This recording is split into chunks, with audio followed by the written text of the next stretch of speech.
Welcome to Top Stories Hub. Today we've got a new story, a mystery you'll want to unravel. On the surface, everything about that evening seemed flawless. I strolled into the majestic banquet hall, my chest swelling with pride and a sense of achievement, fully aware that I'd pulled out all the stops for this extravagant affair. Before me stretched a grand table, adorned with immaculate cream linens, its sophistication rivaled only by the gleaming crystal goblets that reflected the glow of the opulent chandelier above. The room was filled with the rich scent of fine vintage wine and succulent roast duck, blending seamlessly with the soft chuckles that bounced off the intricately designed, soaring ceilings. I'd meticulously planned every aspect of this night, convinced that those dearest to me would value my efforts. My wife, Emily, my brother, Ethan, and the rest of my kin sat poised around the table, reveling in the splendor I'd lavished upon them.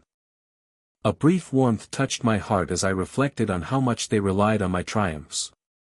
I'd slipped away to handle a critical work call, an unavoidable disruption I excused to myself, believing every sacrifice I made paved the way for our shared future. After the call, I lingered behind the thick velvet drapes at the hall's edge.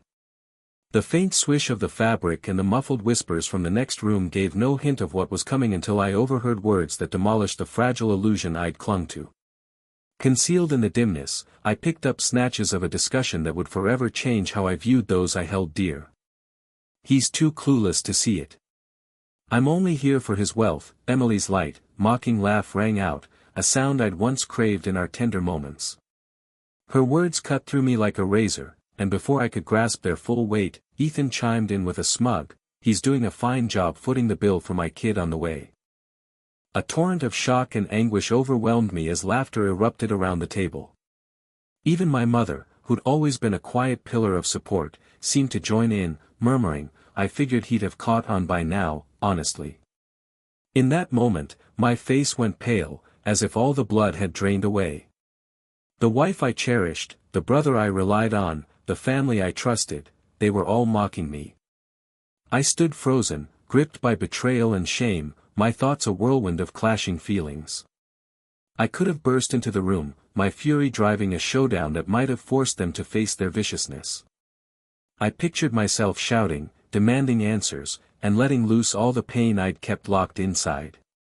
Instead, I choked down my rage like a bitter medicine, keeping my expression impassive.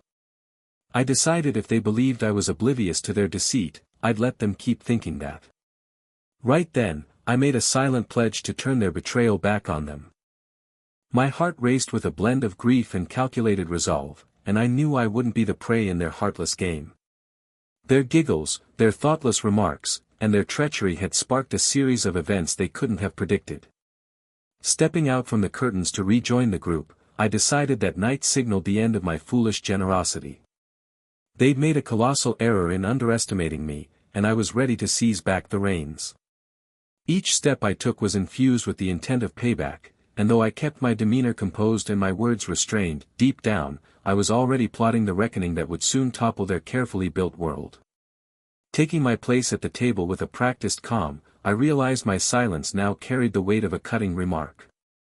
The burden of their disloyalty weighed heavily, but I'd resolved not to let their arrogance and deception rule my life any longer.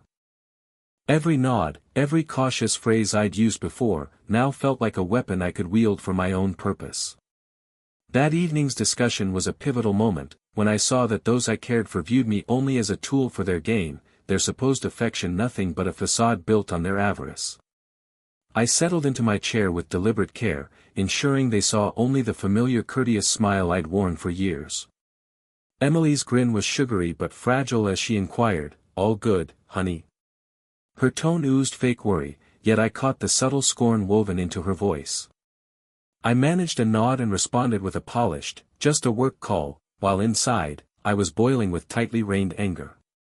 Ethan, with a sneer that stung worse than any harsh word, commented, "Always the hard worker, huh," a remark that, to him, praised my endless efforts to fill their coffers.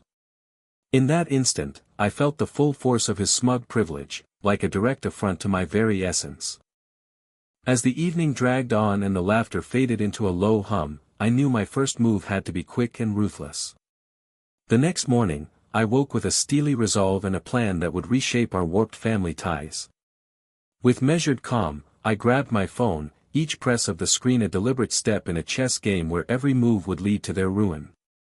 I called Michael, my financial advisor, a guy who'd long been in on our joint money matters, and said in a voice cold as frost, "Michael, I want every family member cut off from our shared accounts, effective immediately." His pause on the line was noticeable. "Everyone?" he asked, his usual confidence wavering. "Yes, lock down all the cards except mine," I directed, each word precise and unyielding. I understood that with this single order, I'd set off a domino effect that would crush their false sense of dominion over my achievements. By mid-afternoon, the ripple effects of the financial cutoff began to shake our once untouchable circle. Ethan rang me, his tone a mix of fury and disbelief, shouting, "What's going on?" My card was rejected. I kept up the pretense of confusion I'd honed over years of being the oblivious provider. "That's odd, really," I said, hiding my satisfaction behind a neutral facade. Inside, I felt a rush of empowerment, a clear sense that I was finally reclaiming every part of my life. Each breath I drew was charged with the realization that I'd landed a blow against those who'd exploited me for their own selfish ends. Their dependence on my money had made them blind to the true price of their actions, and now they were about to pay that price in full. I thought back to every hushed conversation, every mocking chuckle, and every slight they'd tossed my way over the years. Now, it all fueled a singular mission, to take back my life bit by bit. I leaned back, listening as Ethan's voice grew more strained.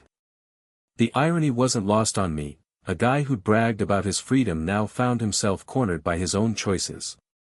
Cutting them off wasn't just about the cash, it was about restoring my dignity, earning respect, and claiming the authority that was always mine. I watched the consequences unfold in real time, feeling every sting of betrayal and every spark of justification. In my mind, I relived that moment behind the drapes, the chilling, detached sound of their laughter, and how their words had pierced me like frozen blades. As the day progressed, I started mapping out the next phases of my subtle crusade. The financial isolation was just the start. I was determined to tear down the fake world they'd constructed, one that hinged entirely on the mirage of my kindness and power. Every choice I made now would be a precise counterattack, a strategic step to prove they'd misjudged my strength. Later that day, in the stillness of my office, I went over every detail of the new financial setup. A mix of sorrow for what I'd lost and a fierce resolve to never be used again washed over me. The process was deliberate, thorough, and oddly freeing. It was as if I were peeling away the layers of a role I'd played to please others and let them take advantage. I was stepping into the shoes of someone ready to stand tall and claim what was rightfully mine. That day kicked off a new chapter for me, a time when I'd no longer be the marionette in their elaborate charade. I knew the road ahead was foggy, full of obstacles and unavoidable clashes, but it was a path I was ready to tread. With every intentional action, I set in motion a chain of events that would eventually lay bare their greed and falsehoods. I'd made my first move, and there was no going back. A week had gone by since that pivotal night when betrayal hit me hard, and there I was, standing amid the dazzling splendor of a charity gala I'd put together, a night meant only for those who'd thrived in the light of my success. The grand hall buzzed with soft melodies and polite chatter. Stylish guests in sharp suits and elegant dresses glided under the twinkling glow of massive crystal chandeliers. Every element, from the carefully placed floral arrangements to the delicate clink of fine porcelain, was my doing. Yet, beneath the polished surface of this meticulously planned event, I felt the stage was being set for a confrontation that would peel back the mask of pretense and reveal the true colors of those who'd taken my loyalty for granted. From a shadowed corner, I observed as Emily made her grand entrance. She wore a luxurious cream gown I'd bought her, a dress that once stood for our shared aspirations but now seemed to taunt the empty vows of our past. Her smile, perfectly posed for the cameras and guests, carried a hint of unease, as if she sensed the elegance of the moment couldn't hide the brewing storm. Nearby, Ethan stood with a smug air, flashing a pricey watch that shone under the lights. His confident posture, so familiar from our days of excess, now seemed brittle, as if built entirely on the wealth I'd supplied. As the night wore on, every carefully crafted detail of the gala, the gentle music, the elite's laughter, the polite nods among guests, slowly became the backdrop for my quiet campaign. I'd spent months orchestrating this moment. Every invitation, every thoughtfully selected detail, every touch of luxury was meant to remind them I was the real power behind their lives. When the moment came to speak to the crowd, I stepped onto the stage with a steady, purposeful stride. The hall's murmurs quieted, and for a brief, tense moment, every eye was on me.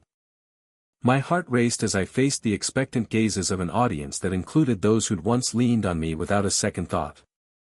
With a voice calm yet firm, I started, "Tonight, I'm here not just to toast success but to face a truth long buried under fake smiles and hollow promises." Each word was chosen with care, heavy with meaning I hoped would pierce their veneer of devotion. I spoke of gratitude for those who'd backed me sincerely, not just seen me as a bottomless well of wealth, but also of a painful truth. I confessed, "I've learned some only love when there's something to gain, that loyalty can be just a coin to spend." As I spoke, I noticed a flash of discomfort on Emily's face and a stiffening in Ethan's jaw. Their eyes, once brimming with shallow pride, now showed a trace of worry. The mood in the hall shifted as murmurs spread among the guests. I pressed on, unwavering. "Given these truths, I'm declaring today that I'm cutting all financial ties with those who've abused my trust and kindness. My success will no longer be a tool for their gain, and I won't stand for this farce of fake affection anymore." With each sentence, I unraveled the carefully woven illusion that let them live in privilege at my expense. The silence that followed was thick, charged with shock and the growing realization that the power dynamic had shifted for good. Every gaze in the room locked onto me, and in that intense moment, I felt a powerful sense of freedom. The gala, once a symbol of our shared glory, had become the stage for a public reckoning. I saw regret, outrage, and disbelief in the faces before me. I paused deliberately, letting my words settle into the minds of those who'd taken me for granted. As I wrapped up my speech, I stepped off the stage with a deep conviction that my statement wasn't just about settling scores but about starting a new chapter, one where I'd be defined by the strength I'd found within, not by others' empty promises. Each step I took from that moment echoed with the promise of liberty. The gala's splendor, once a beacon of our collective success, now lay in ruins under the weight of truth. As I walked away from the stage into a future free of deceit, I knew the reckoning was just beginning. The next morning, my phone lit up with a flood of missed calls and frantic messages. I stared at the flashing screen, a cold detachment settling in as I saw their names pop up one after another. There was no mistaking the swift collapse of their carefully built world. Sipping coffee in a quiet corner of my study, I let the silence stretch, fully aware that each call was a reminder of the moment they bet against my kindness. With one simple command, I'd set their downfall in motion, and now the consequences were starting to unravel everything they'd so boldly constructed. When Emily's name flashed on my screen again, I paused for a split second before picking up. Her voice shook with a mix of rage and panic. "What did you do?" she screamed, her words crackling through the phone. "The bank locked our accounts. I can't even buy food for dinner." Her tone, thick with desperation, barely hid her underlying anger. I swirled my coffee slowly, watching the dark liquid ripple, mirroring the stormy thoughts swirling in my mind. "That's weird," I said coolly, my words carefully chosen to blend fake concern with the firm resolve of a man taking back his power. Before I could hear more, Ethan, unable to hold back his growing fury, grabbed the phone from her shaking hand. His voice thundered through the line, demanding, "Fix this right now. Sort it out." His entitlement, once cloaked by the extravagance of our shared lifestyle, now sounded empty in this new reality. I stayed quiet, each word pricking like a needle in a wound I'd let fester too long. Deep down, I wasn't shocked by his demands. I'd heard them before, ringing in my memory like a constant reminder of the disrespect that had become standard at our family gatherings. I let the silence hang, letting it speak for me. The room was still, with only the faint hum of my computer and the distant clatter of city streets outside my window.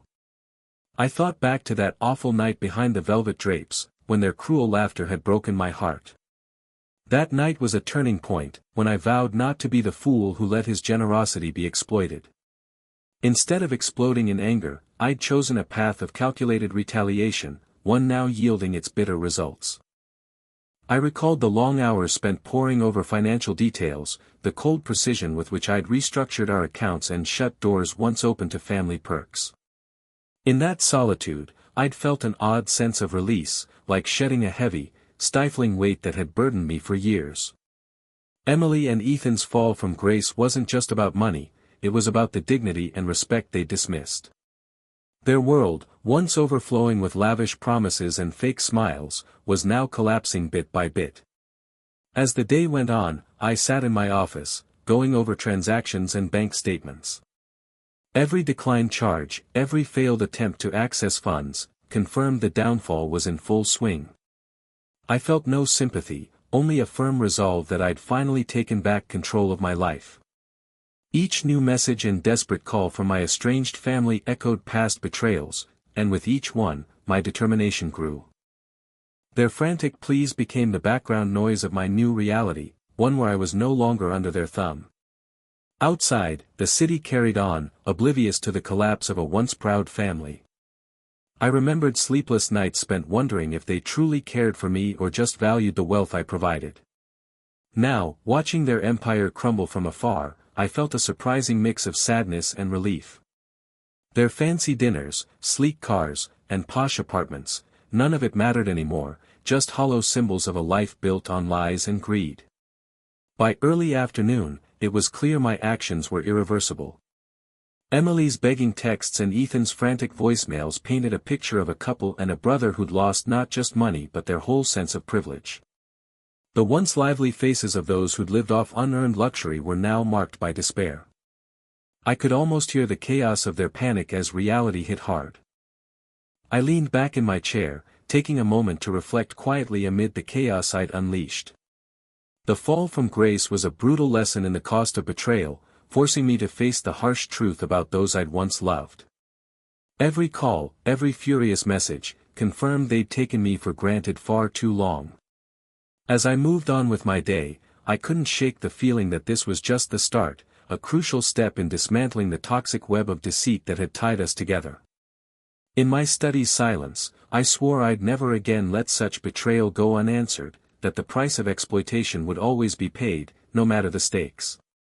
The shock of losing everything I'd built for our family hit its peak as news of our unraveling spread like wildfire. I'd known cutting them off financially would crush their material world and shatter the polished image they'd crafted. By that afternoon, signs of a public scandal started to emerge. News outlets picked up on the sudden, unexplained freeze of our shared accounts. Sitting in my study, I quietly scrolled through news on my tablet, seeing headlines blaring, "Betrayed husband cuts off deceitful wife and brother, leaves them penniless," and "Tycoon exposes greedy kin in dramatic public fallout." Each headline was a distant strike, echoing the betrayal that had haunted me for so long. The story unfolded slowly. Reporters who once celebrated our family's lavish lifestyle now sketched a tale of greed and deceit.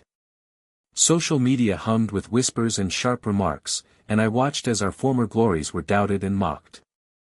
Friends who'd once admired our wealth now kept their distance, unable to ignore the truth coming to light. I'd expected some pushback, but not the relentless storm that now swept through every corner of public life. The scandal was more than a financial collapse, it was a complete unmasking of how little loyalty and love had ever existed in our family. I got a call from an old friend, a business partner who'd once trusted our family completely. His voice was heavy as he said, "I never thought it'd come to this. I believed your family was bound by something deeper than money." His words stung, not because I craved his pity, but because they reminded me of the years I'd poured my heart and soul into supporting those who only cared about my wealth. I answered plainly, they didn't care about me. They cared about what I could give them.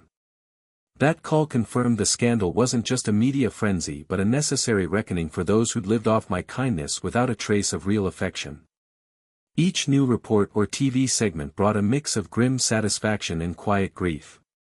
The public had latched onto our downfall, and every detail of our once admired lifestyle was now picked apart and ridiculed by strangers. I saw Emily's glamorous image replaced by one of desperation, photos spread of her scrambling for cash, her designer dresses now useless in empty closets. Ethan's confident smirk was gone, replaced by the look of a man who'd lost his place in a world that no longer catered to his arrogance. As the scandal grew, messages came from people I'd once called friends and allies. Some urged caution, warning me to tread carefully as things escalated. Others, voices I barely recognized, expressed relief that justice had caught up with those who'd used me. I read these in silence, each one reinforcing that I was no longer the naive husband who let himself be exploited. With every hour, the public story shifted further from the image of a wealthy family in a bubble of privilege, focusing instead on themes of betrayal, exploitation, and the steep price of greed. Amid the chaos, I took long walks through quiet streets at night, far from the media's prying eyes and social media's constant glare. These solitary moments let me reflect on the past and accept that the fall of this once shining empire was as inevitable as it was necessary. I recalled every deceitful moment, every whispered jab I'd overheard. Those memories, once agonizing, now filled me with a dark sense of fulfillment. I'd chosen not to be the victim but to rise above the manipulation and reclaim my life. The scandal wasn't just about losing wealth or status, it was about shattering a false world built on lies. It exposed the hollowness behind the smiles, the shallow nature of friendships that once seemed unbreakable, and the stark truth that those who profit from others' downfall eventually face their own. Watching the relentless news cycle and shifting public views, I saw that betrayal's true cost wasn't in dollars but in the slow, painful loss of trust and integrity. Standing at the intersection of public judgment and personal truth, I realized I'd not only freed myself from a toxic tie but also shown the world the reality hidden behind wealth. In the still moments before sleep, I'd recall the headlines and hushed comments with a steady heart, knowing the downfall of those who'd used me was inevitable. As the scandal grew, I embraced the transformation of my life, one no longer shaped by false promises of wealth and loyalty but by a hard-earned freedom that was as much a part of me as the scars of betrayal. I wasn't expecting Ethan to show up at my office that day. When the door swung open, there he was, no longer the proud figure of our past but a defeated man in a tattered jacket, his eyes brimming with regret and fear. The office, usually a haven of calm control, suddenly crackled with tension. I looked up from my desk, my heart steady but braced for the confrontation I'd long foreseen. Ethan's face was drawn, his usual swagger stripped away by the weight of his failures. "We screwed up," he started, his voice shaky. "We should have treated you right." His words lingered, bitter and desperate. A mix of sorrow and determination surged within me. I'd been waiting for this, a chance to face the man who'd once been my brother, now seeing too late the price of his betrayal. I leaned forward slowly, my voice even as I said, "Should've." The silence stretched between us, broken only by the faint hum of the air conditioner and the distant city sounds. His eyes flicked away, searching for words to justify years of deceit and cruelty, but nothing came. "You don't regret what you did," I said softly, letting the truth sink in. "You regret being found out." His face crumpled as he struggled to respond, his pride collapsing before me. I stood, each step deliberate, closing the gap between us. "There you are," I said quietly, my voice steady but tinged with disappointment, "the real you, the guy who thought he could play me like a piece in your game." I paused, the moment's weight pressing on us both. I'd rehearsed this confrontation in my mind for so long, but now, every word carried the burden of our history and its consequences. "Time to go," I said, not with anger but with the quiet strength of someone who'd reclaimed his life. Ethan tried to speak, his voice breaking with a mix of grief and rage, but I raised a hand to stop him. In that moment, I felt a profound clarity. All the years of pain and betrayal had led to this final reckoning. I'd given everything, my trust, my love, my wealth, and received only selfishness and greed in return. I'd built my life around providing for those I cared about, only to see they viewed me as a resource. This confrontation wasn't about vengeance or venting, it was the culmination of a journey from naive husband and brother to a man who knew his true value. As Ethan stood there, unable to meet my eyes, I felt pity for the man who'd lost his way and relief that I'd finally stood up. I saw the turmoil in his gaze, torn between lingering family ties and the crushing guilt of his actions. We stood in silence for a long moment, the room's tension almost palpable, each second marking the end of an era that once bound us. I sensed Ethan knew his life had changed forever that day, forced to face the reality of his choices with no way back. With a final glance, a mix of sorrow and resignation, he backed toward the door. As it closed behind him, I sank into my chair, letting myself breathe. The confrontation was inevitable, and now, finished, I felt a bittersweet relief. I wasn't celebrating his defeat but the restoration of my dignity and self-respect. I knew this was just the start of a new chapter, one where I'd no longer be defined by others' actions or betrayals. I'd move forward, building a future that was mine alone, free from past deceptions. In that silent, empty room, I realized that sometimes the final confrontation isn't a fight won with harsh words or violence but a quiet, firm assertion of who you are. I'd taken back control, and as I sat in the dimming light, a deep peace settled over me, born not from forgiveness but from the strength to let go and move on. I thought the final strike had landed when Ethan left my office for good, but I never expected the person I trusted most to come back, pleading with tears and desperate words. That afternoon, my phone rang again, this time not with Ethan's angry tone but Emily's trembling voice. I answered with a calm that masked the storm inside. "Hey," I said simply, unsure if I was ready for what came next. Her voice broke as she spoke. "I miss you so much," she begged, her words heavy with remorse and pain. "We're married, we can work this out. Please, just talk to me." A pause hung on the line, and for a moment, I could almost see her alone in a dimly lit room, tears streaming as she reached for the love we'd once shared. Her plea was raw, unguarded, a sharp contrast to the mocking laughter and fake smiles I'd heard that fateful night. I stayed silent, my heart pounding as memories of better days flooded back. I remembered nights whispering dreams together, the soft warmth of her hand in mine, and the promise of a future we thought was unbreakable. But those memories were now stained by betrayal, and each word of her plea stirred both pain and a bitter sense of vindication. "If you loved me," I said slowly, my voice low and steady, "why did you laugh and call me foolish? Why did you mock what we both swore to cherish?" The silence on the line was deafening, speaking louder than words. I heard her uneven breathing, as if she were gathering the courage to reply. Her vulnerability reminded me of the woman I'd once adored, but it also recalled the sting of her cruel words and the laughter that had wounded me deeply. I pushed on, each word heavy with meaning. "I trusted you. I believed our love was real, that we were a team. But your laughter, your nasty jokes behind my back, they broke everything. I was just a means to your ends." Her reply was a faint whisper, tinged with regret. "I was scared, and I messed up.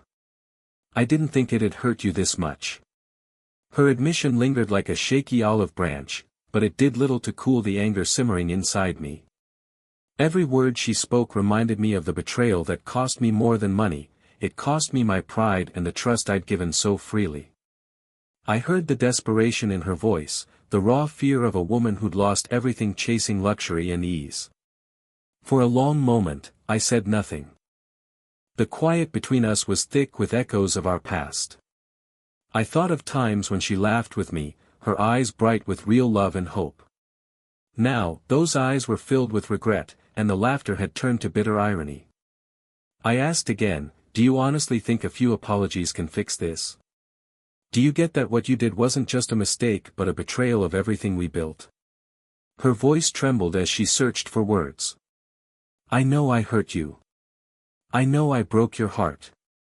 I was lost, thinking I could keep you close on my terms." Each word felt like a fresh cut on an old scar. I could almost see the fear in her eyes, the dread of losing it all, of facing a world that's harsh on dreamers.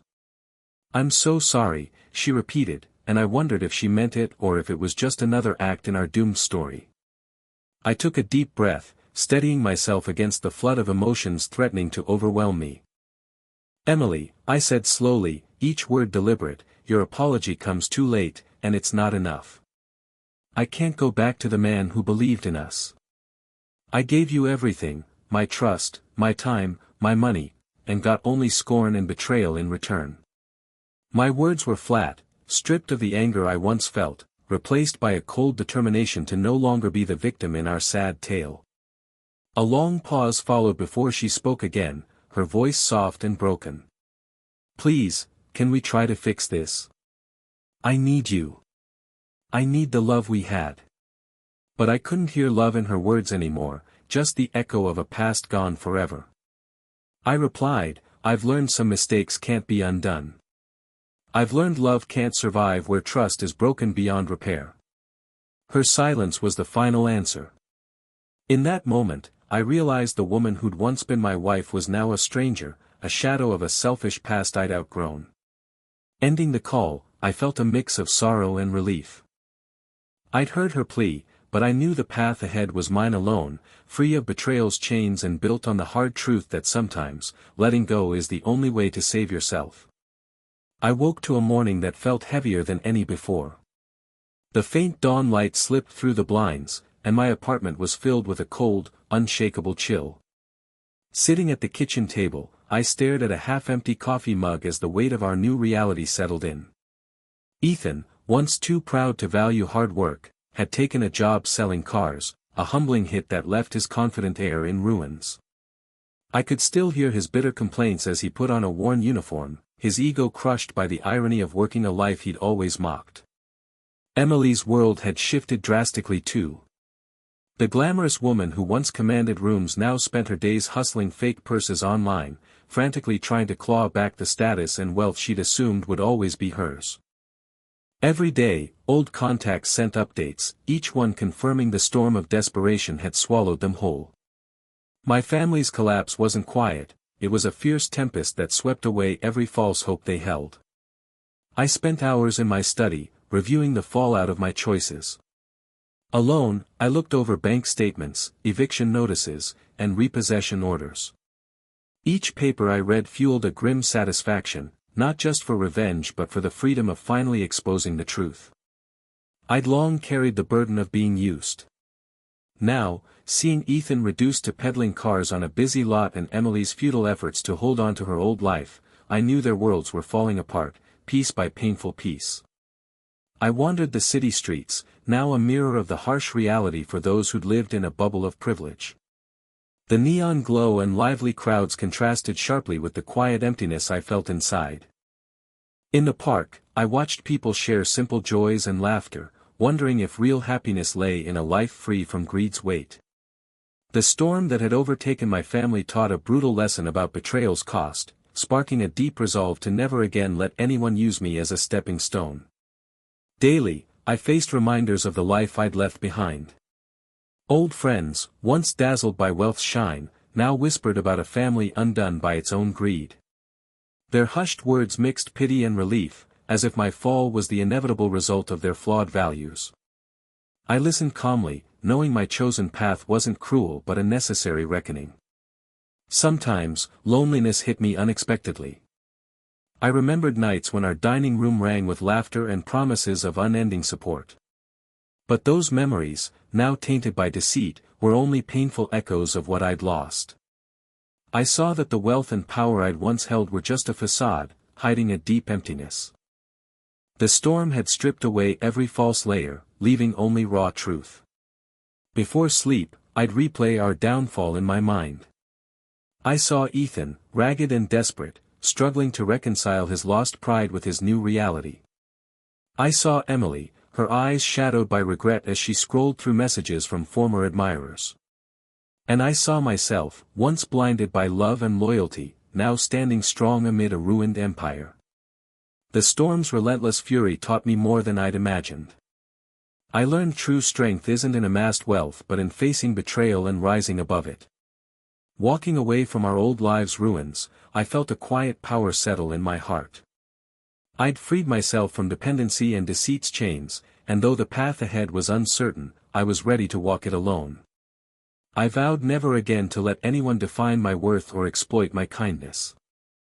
The storm had raged, leaving not just a broken family's remnants but the birth of a new, resilient self who knew the fiercest tempests clear the path to true freedom. A year had passed since that storm of desperation tore through our lives, leaving ruin and a hard-earned sense of liberty. I'd settled into a new rhythm, marked by calm mornings, steady work, and the quiet pace of rebuilding without betrayal's shadow. Each day, I took small steps toward a future that was mine alone. One quiet evening, as the world outside dimmed into a soft, unremarkable night, a letter arrived. The plain envelope, simple and unadorned, stood in stark contrast to the lavish stationery I once linked to family notes. I knew it wasn't from Emily, whose desperate pleas had long faded, nor Ethan, whose arrogance had crumbled into defeat. This was from my mother, Susan. Holding the letter, I felt its thin paper, delicate as if it bore every regret and mischance to heal what was broken. With a steady breath, I opened it and unfolded the page. The familiar, gentle handwriting from my childhood began with a shaky admission, "We hurt you, I know, but we're still family. If any part of you still cares, please help us."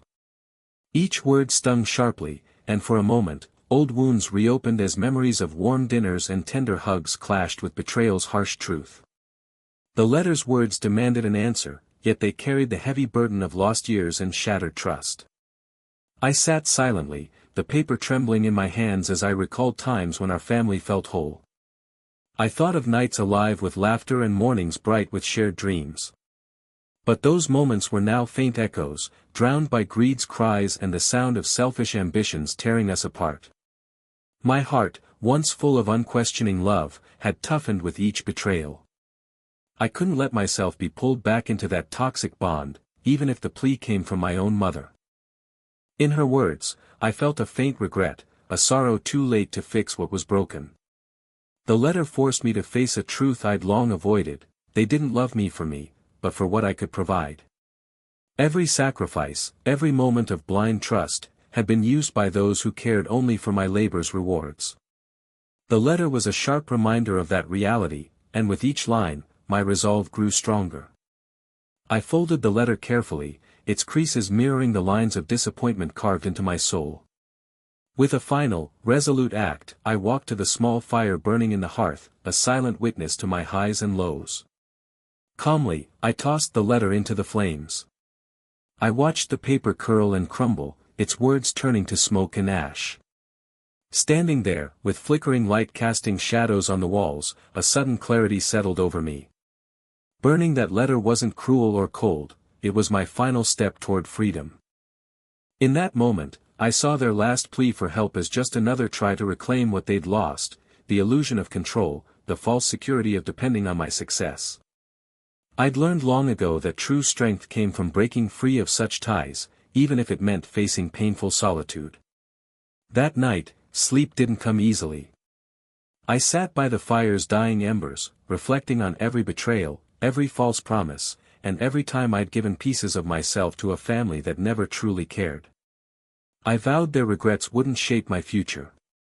I'd rebuilt my life with a quiet dignity no apology or desperate letter could shake. By letting go, I'd fully claimed my true self, a man who valued honesty, independence, and the hard lessons of betrayal over empty family ties. As the letter's last traces vanished into the night, I whispered a quiet goodbye to the past. I'd learned the toughest choices often free us from toxic love's chains. Though part of me grieved what was lost, I knew I'd gained something priceless, the certainty that I could live without being used, love without being exploited, and that sometimes, a final plea is just a farewell to a life never meant to last. I've come to see that real freedom isn't handed out by wealth or status but earned through life's trials and the courage to leave behind what no longer serves you. In the years after my old life's collapse, I slowly built a world that was mine alone, free from betrayal's shadows and empty promises. Each day, walking the city's quiet streets, once a playground for the elite, I found strength in small moments, a sunrise painting the sky in soft colors, laughter drifting from a nearby cafe, or a heartfelt talk with a stranger who'd known both loss and hope. These simple joys reminded me life could be honest and kind, even after all the pain. Early mornings, before the world stirred, I'd sit on my modest apartment's balcony. The cool dawn air cleared my mind, and in that calm, I often thought of the life I'd left behind.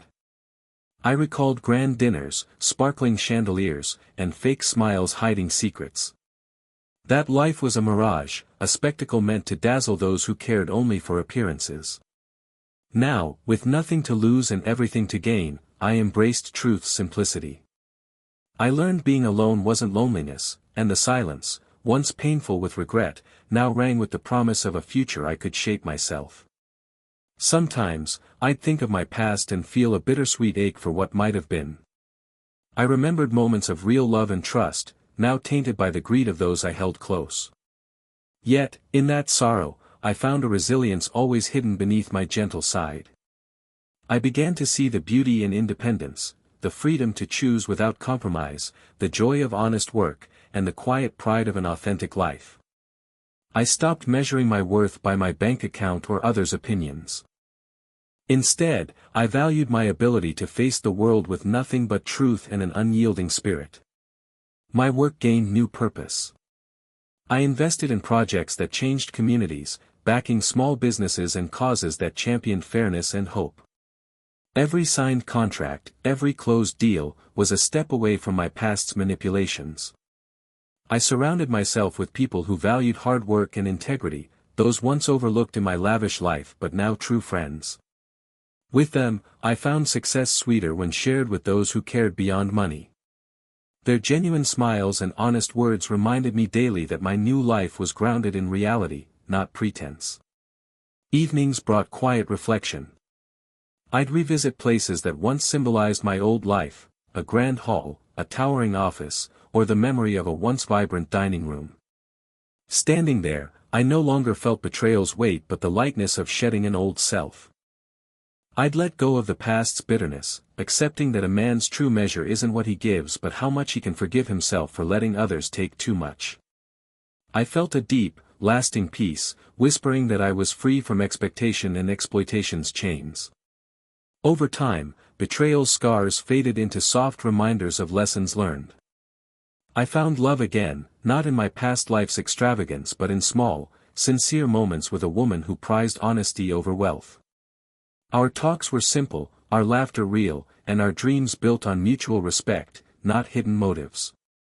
In her eyes, I saw a future where trust was the bedrock, each step together proof of the strength it takes to rebuild after heartbreak.